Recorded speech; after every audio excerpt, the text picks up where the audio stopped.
ചെല്ലുമ്പോൾ നിന്റെ സ്വലാത്ത് മദീനത്തെ മലർവാടിയിൽ ശ്രമം കൊള്ളുന്ന നബി തങ്ങളിലേക്ക് മാലാഖമാരെത്തിക്കുന്നുണ്ടെങ്കിൽ ആ മലായികത്ത് നീ മദീനത്തെ മണ്ണിൽ നീ ഒന്ന് ഇറങ്ങിയാൽ ഹബീബായ തങ്ങളോട് പറയുകയാണ് യാ റസൂലല്ലാഹ്, നിങ്ങളുടെ മേലിൽ സ്വലാത്ത് ചൊല്ലിയിരുന്ന നിങ്ങളെ കാണാൻ ഭാഗ്യം കിട്ടിയ മനുഷ്യരിതാ മദീനത്തിലെത്തിയിരിക്കുന്നു എന്ന് പറയുന്ന സമയത്ത് എന്റെ പ്രിയമുള്ള മുമ്പിലെ ഹബീബായ തങ്ങൾ പറയുകയാണ്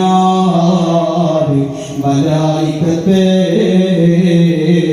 എന്നെ കാണാൻ വന്ന ആ മനുഷ്യന്റെ കൈയൊന്ന് പിടിക്കണേ സ്വഹാബത്തെ, കൈയൊന്ന് പിടിക്കണേ മലായികത്തെ.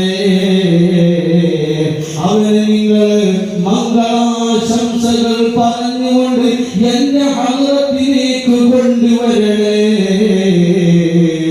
മദീനയിലേക്ക് അതായെത്താൻ ഭാഗ്യം കിട്ടിയ ഒരു മനുഷ്യനോട് ഏറ്റവും വലിയ അവർക്ക് കിട്ടുന്ന സ്വീകാര്യതയേക്കാൾ വേറെന്താണുള്ളത്? ഹബീബായ സല്ലല്ലാഹു അലൈഹി വസല്ലം തങ്ങൾ പറഞ്ഞില്ലേ, ആരെങ്കിലും എന്നെ സിയാറത്ത് ചെയ്താൽ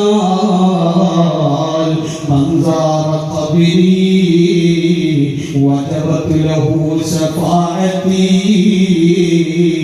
മദീനയിൽ വന്നിട്ട് എന്റെ ശറഫാക്കപ്പെട്ട ഖബർ അവനൊന്ന് സിയാറത്ത് ചെയ്താൽ അവന്റെ ശുപാർശക്ക് നിർബന്ധിതനാണ്. ഹബീബായ തങ്ങൾ അവനെ ശുപാർശ ചെയ്തുകൊണ്ട് രക്ഷ കിട്ടാനുള്ള ഒരു വഴിയാണ് മുഅ്മിനേ. മദീന മലർവാടിയിൽ വിശ്രമം കൊള്ളുന്ന തങ്ങളെ ചാരത്തൊന്നെത്തുക.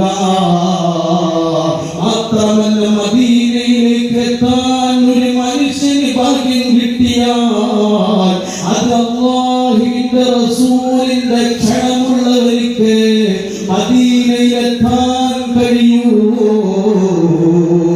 2 തവണ എത്തുന്നുണ്ടെങ്കിൽ അവനെ 2 തവണ വിളിച്ചിട്ടുണ്ട്. 3 തവണയാണ് അവൻ എത്തുന്നത് എങ്കിൽ 3 തവണ അല്ലാഹുവിന്റെ റസൂൽ അവനെ വിളിച്ചിട്ടുണ്ട്. ഇതിനേക്കാൾ വലിയ അംഗീകാരം എന്താണ് നമുക്ക് വേണ്ടത്? മാത്രമല്ല ഒരു മനുഷ്യര് മദീന സന്ദർശിച്ച് ഹബീബായ തങ്ങളുടെ ചാരത്ത് വന്നിട്ട് അവനതാ തിരിച്ചു പോന്നാൽ അവൻ മുസ്ലിമല്ലാതെ മുസ്ലിമായിട്ടല്ലാതെ മരിക്കുകയില്ല. കാരണം എന്താണ്? ഹബീബായ തങ്ങളെ സിയാറത്ത് ചെയ്ത ഒരു മനുഷ്യന് അവനാ തങ്ങളുടെ ശഫാഅത്ത് കിട്ടണമെങ്കിൽ അവൻ മുസ്ലിമാവണ്ടേ. മുസ്ലിമല്ലാത്തവൻ എങ്ങനെയാ ശഫാഅത്ത് കിട്ടുകയില്ല. അതുകൊണ്ട് തന്നെ നമ്മൾ മുസ്ലിമായിട്ട് മരിക്കാനുള്ള ഏറ്റവും വലിയ നമുക്ക് കിട്ടുന്ന ഭാഗ്യമാണ് ഹബീബായ തങ്ങളെ സിയാറത്ത് ചെയ്യുക എന്നുള്ളത്. അതുകൊണ്ട് മദീന നമുക്ക് അനുരാഗമാകണം. ഇമാം ദാരിൽ ഹിജ്റ 60 വർഷക്കാലം മദീന പള്ളിയിൽ ദർസ് നടത്തിയിരുന്ന ഇമാം മാലിക് ബിൻ അനസ് റളിയല്ലാഹു തആല അൻഹു മദീന നാട്ടിൽ ഒരു പ്രാവശ്യം പോലും ചെരുപ്പ് ധരിച്ചിട്ടില്ല, വാഹനത്തിൽ കയറിയിട്ടില്ല. ആ മണ്ണിനോടുള്ള ബഹുമാനമാണ് ഹബീബ് തങ്ങൾ അന്ത്യവിശ്രമം കൊള്ളുന്ന ഹബീബ് തങ്ങൾ അന്ത്യവിശ്രമം കൊള്ളുന്ന ആ നാട്ടിൽ ചെരുപ്പ് ധരിക്കാൻ പാടില്ല എന്നുള്ളത് ബഹുമാനപ്പെട്ടവർ അങ്ങേ അർത്ഥം കാത്തു സൂക്ഷിച്ച ബഹുമാനമാണ്. ബഹുമാനപ്പെട്ടവർ മദീനത്തെ പള്ളിയിൽ അതാ കുട്ടികൾക്ക് ദർസ് പറഞ്ഞു കൊടുക്കുമ്പോ നിത്യവും കുളിച്ച് അതുപോലെ തന്നെ നല്ല രാജകീയമായ വസ്ത്രം ധരിച്ച് ശരീരത്തിലും വസ്ത്രത്തിലും അത്തറുകളും സുഗന്ധങ്ങൾ പൂശിക്കൊണ്ട് മാത്രമേ ഹബീബായ തങ്ങളുടെ ഓരോ വാക്കുകളും പറഞ്ഞു കൊടുത്തിട്ടുള്ളൂ. ആയതുകൊണ്ട് ആ മദീനയെ ചേർത്ത് വെച്ചപ്പോഴാണ് ഒരു ദിനം പോലും കിടന്നുറങ്ങുന്ന സമയത്ത് മഹാനായി നിൽക്കുന്ന മാലിക് ബിൻ അനസ് റളിയല്ലാഹു തആല അൻഹു ഹബീബായ തങ്ങളെ ഏറെക്കുറെ ദിനങ്ങളിലൊക്കെ സ്വപ്നം കാണൽ പതിവായിരുന്നു. ഹബീബായ തങ്ങളെ തങ്ങൾ നമ്മൾ സ്നേഹിക്കണമെങ്കിൽ അവിടുന്ന് നമ്മളൊന്ന് അങ്ങോട്ട് വിളിക്കണമെങ്കിൽ പ്രിയമുള്ളവരെ മദീനയോട് ആ നാടിനോട് ആ മദീന മലർവാടിയിൽ അന്വേഷണം കൊള്ളുന്ന തങ്ങളോടൊരു സ്നേഹമുണ്ടാവണം. ആ സ്നേഹമുണ്ടായതുകൊണ്ടല്ലേ അവരെ പറ്റി പറയാതെ നമുക്ക് ഈ മജ്‌ലിസ് അവസാനിപ്പിക്കാൻ കഴിയില്ല. നമ്മുടെ ചാരത്ത് അന്വേഷണം കൊള്ളുന്ന ബഹുമാനപ്പെട്ട അവിടുത്തെ ഉറൂസല്ലേ ഇപ്പോൾ കഴിഞ്ഞു പോയത്, 1-2 ദിവസങ്ങൾക്ക് മുമ്പ് കഴിഞ്ഞു പോയത്. അവരാണ് നേർച്ചയിൽ നമ്മൾ ഇവിടെ ബഹുമാനപ്പെട്ടവരെ പറയാതെ പോയാൽ വലിയ കേടാണ്. ബഹുമാനപ്പെട്ടവർക്ക് വലിയ നേട്ടം ആ പരിശുദ്ധമായിരിക്കുന്ന റൗളയിൽ നിന്ന് കിട്ടിയതെന്താ? എന്തുകൊണ്ടാണ്? സ്നേഹമാണ്. മദീനയോടുള്ള അനുരാഗമാണ്, ഹബീബിനോടുള്ള പ്രണയമാണ്. മദഫദമുൻ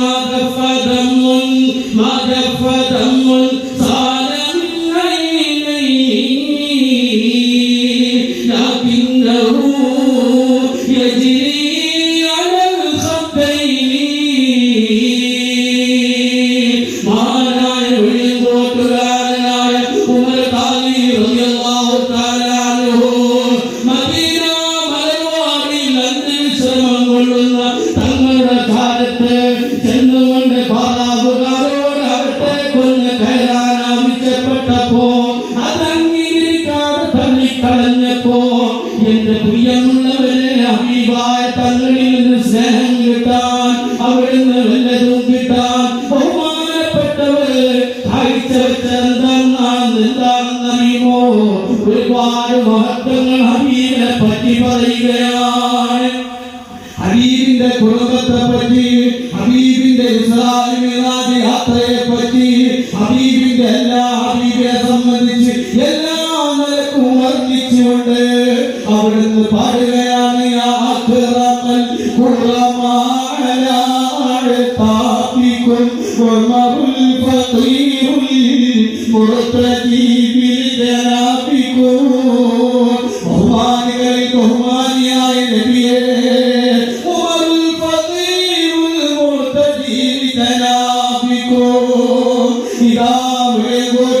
ായ ഫക്കീറായ ദരിദ്രരായ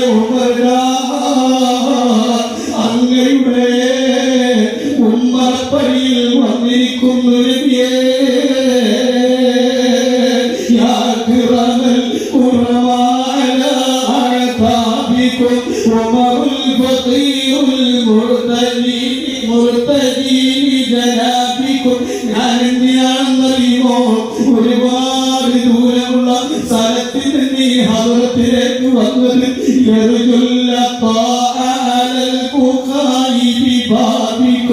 തങ്ങളിൽ നിന്നൊരു ആശീർവാദം കിട്ടാനാണ്, തങ്ങളിൽ നിന്നൊരു അംഗീകാരം കിട്ടാനാണ്.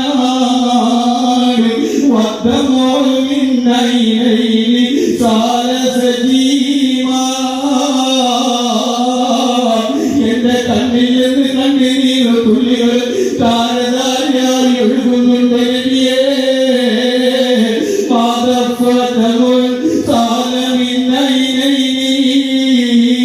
എന്റെ കണ്ണീർ തുള്ളികൾ വറ്റിയിട്ടില്ല, കവിൾ തലത്തിലൂടെ ഇങ്ങനെ ഒഴുകുകയാണ്. എന്റെ നബിയേ, ഈ കണ്ണീരിന്റെ വില എന്താണ്? ഈ കണ്ണീര് വരുന്നത് എന്താണ്? മിൻഹുബ്ബി ഖൽബി സയ്യിദൽ കൗനൈനി. എന്റെ ഹൃദയത്തിലുള്ള അങ്ങയോടുള്ള അനങ്ങാത്ത